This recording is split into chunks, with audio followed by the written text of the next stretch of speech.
Andriva Oksana, I present to your attention a report on the topic investigation of the convection effect on the inclusion motion in thermally stressed crystals. The conditions for occurrence of convective mass transfer in a liquid inclusion located in a thermally stressed crystal have been investigated.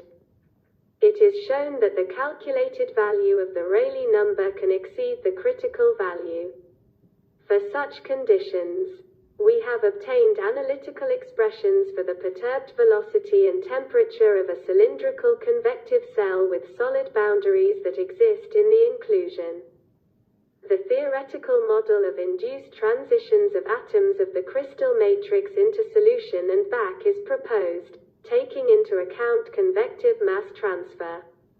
Based on the proposed model, the analytical expressions for the dependence of the inclusion's velocity on their size at low and high temperature gradients have been obtained. A good quantitative correspondence between the theoretical model and the experimental data is shown in both cases. 3. Determination of the parameters of the viscous incompressible liquid layer, at which convection can occur. 4. Basic equations describing convection in layers of viscous incompressible liquid bounded by perfectly heat-conducting solid medium. 5.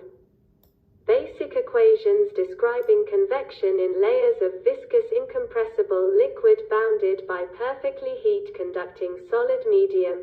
6.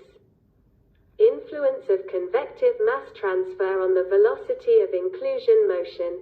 7. Two-level model of induced transitions of crystal atoms into solution and back. A small temperature gradient. Fig. 2. Dependence of the maximum inclusion velocity on their size at a small temperature gradient, a great temperature gradient. Fig. 3. Dependence of the maximum inclusion velocity on their size at a great temperature gradient. The paper analyzes the appearance of convection mass transfer in a liquid inclusion. Located in a thermally stressed crystal, it is shown that due to the difference in osmotic pressure on the front and back inclusion surfaces, its own effective acceleration arises, which is directed along